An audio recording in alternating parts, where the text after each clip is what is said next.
Video के अंदर आपको जो फील्ड नज़र आ रही है, आप लोगों को ये अंदाज़ा हो रहा होगा कि शायद ये अभी 1 महीना पहले लगी है भिंडी, जितनी इसने इस टाइम हाइट की हुई है। लेकिन जो हम आपको फील्ड दिखा रहे हैं आज 61 जी में दरोड़ा से, गाला 455 की ये फील्ड है और ये फरवरी के आखिर में लगी थी माशाल्लाह। और अब तक आप देख सकते हैं जितनी बारिशें हुई उसके बावजूद इसने हाइट नहीं की और पत्ता माशाल्लाह इसका इंतहाई ज़बरदस्त है, बिल्कुल बारीक सा पत्ता है, फल इतना खूबसूरत है, पैदावार इतनी ज़बरदस्त रही है।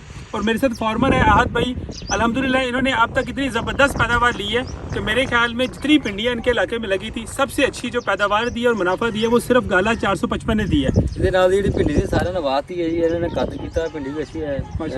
सिर्फ ये वाइट भिंडी थी जिसने अपनी हाइट नहीं की, कद नहीं किया और फल भी ठीक है माशाल्लाह। पैदावार कैसी? पैदावार भी ठीक निकलती।